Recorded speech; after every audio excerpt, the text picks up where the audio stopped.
जय श्री राम दोस्तों, जय हनुमान। कैसे हो आप सब लोग।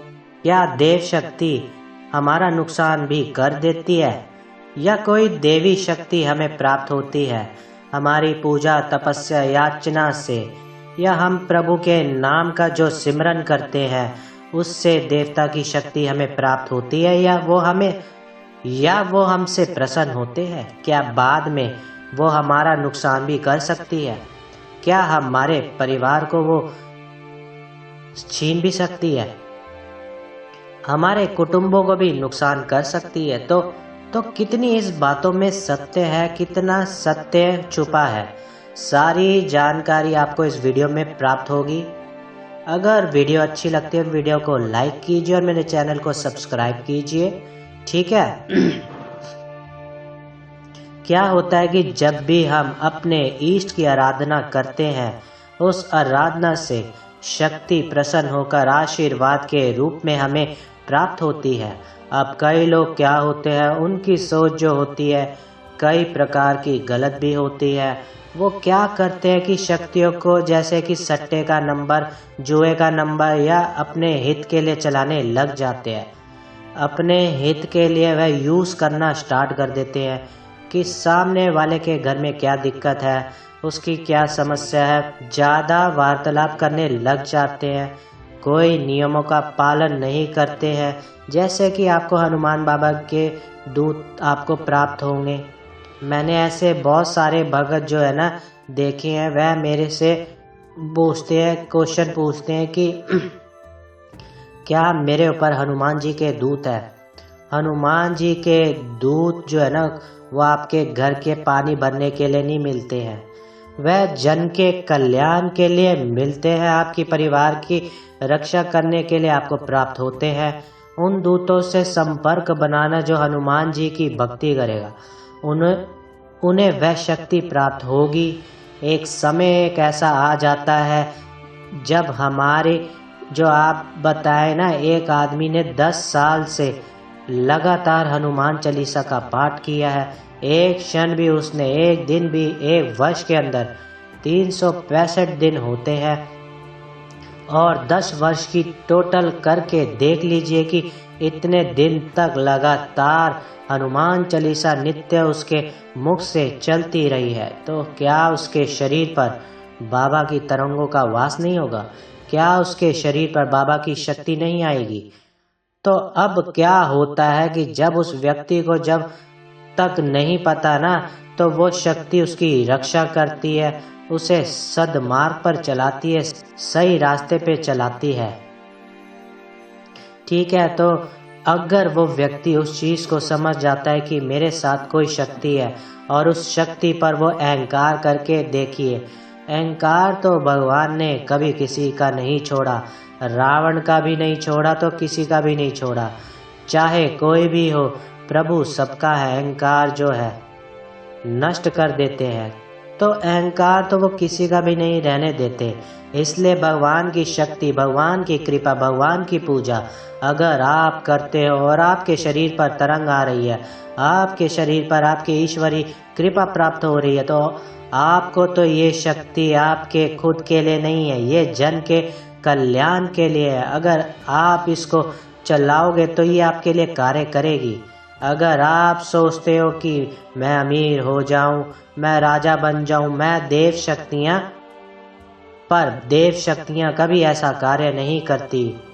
देव शक्तियां आपकी तपस्या से प्रसन्न होने के बाद, जैसे कि माँ दुर्गा की शक्ति, अगर माँ दुर्गा की शक्ति जिन्हें प्राप्त होगी, पहली बात तो वो कंगला ही नहीं होगा।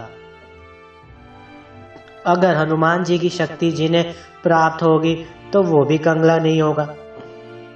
अगर जो बाबा की और माँ की शक्ति को प्राप्त कर लेते हैं, क्योंकि हनुमान जी की सिद्धि प्राप्त करना, हनुमान जी की शक्ति प्राप्त करना इतना सरल नहीं है जितना सुनना सरल है। और इसी प्रकार से माँ दुर्गा और माँ कालका की, बाबा गोरखनाथ जी की और जावीर गुग्गा जी की है। इस प्रकार से देवी देवताओं की जो शक्ति प्राप्त करना इतना सरल नहीं होता है। लेकिन अगर उनकी जो तरंगें आने लग गई हैं, उनकी कृपा आपको प्राप्त होने लग गई है, तो उनसे आप धीरे धीरे आपको संपर्क बनाना चाहिए। अब व्यक्ति क्या करता है, उनसे ऐसे कार्य करवाने लग जाता है जिनके कारण उनके घर में वो सोचता है बस मेरे शरीर पे तो अब देवी शक्ति आ गई है, अब मेरा कोई सामने वाला क्या बिगाड़ेगा। देखिए, ओवर कॉन्फिडेंस हमेशा आदमी को तंग करती है। जिस प्रकार से अधूरा ज्ञान होता है वो भी आदमी को तंग करता है। हमें उस वक्त समझना चाहिए कि अगर हमारी शक्ति पर कोई शक्ति आ रही है तो वो देवी ईश्वरी कृपा के माध्यम से आ रही है, उनकी कृपा हुई है तो हमें प्राप्त हुई है। अगर हम उन शक्ति को गलत तरीके का इस्तेमाल करेंगे, गलत कार्यों में यूज करेंगे, अब जैसे कई लोग ऐसे देखे कि भगवान परमात्मा की कृपा आ रही है, ठीक है, तो मुंह में कोई गुटखा या कुछ ऐसी चीजें खाकर वो मान लो कार्य कर रहे हैं, तो देखो ऐसे शरीर पर वैसे ही शक्ति आएगी ऐसा पान आप कर रहे हो। अब मैंने वीडियो बनाई कि लहसुन प्याज नहीं खाना चाहिए। एक भगत ने कमेंट कर दिया कि क्या आप लहसुन प्याज खाते हो? भाई साहब, मेरे तो खानदान में लहसुन प्याज नहीं चलता, हमारे तो पूरे परिवार में लहसुन प्याज नहीं चलता। मैंने जिंदगी में लहसुन प्याज नहीं खरीदा कभी। आप यकीन मानोगे, साक्षात बाबा सामने है, कभी जिंदगी में मैंने लहसुन प्याज नहीं खाया। त्याग ही शक्ति है।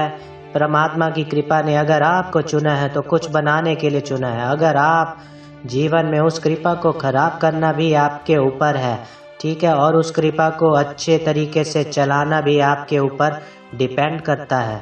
अगर उस शक्ति को आप गलत रास्ते पर चलाओगे तो आपका ही नुकसान होगा और आपका ही बेड़ा गर्क कर देगी।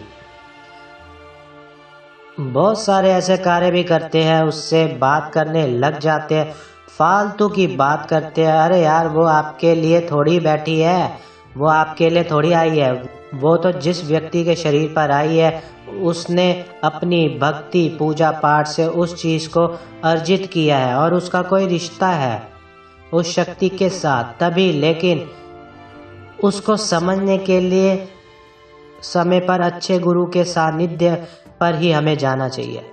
ज़्यादा कर शक्ति से आपको अपना लाभ नहीं उठाना चाहिए। कई लॉटरी का नंबर मांगते हैं, कई सट्टे का नंबर मांगते हैं, कई जुए का नंबर मांगते हैं, ठीक है, कोई मकान मांगता, कोई पैसा मांगता है। ऐसा काम कभी भी ना कीजिए और ऐसा तामसिक भोजन भी मत दीजिए जिसके शरीर पर दैविक कृपा आने लग जाती है। उसे हर प्रकार की गंदी चीज़ों का त्याग करना पड़ता है और अपने आप को ऐसा सात्विक बनाना पड़ता है कि शरीर का एक नियम बनाना पड़ता है, ठीक है। अगर वीडियो अच्छी लगे तो वीडियो को लाइक कीजिए और मेरे चैनल को सब्सक्राइब कीजिए। जय श्री राम दोस्तों, जय हनुमान।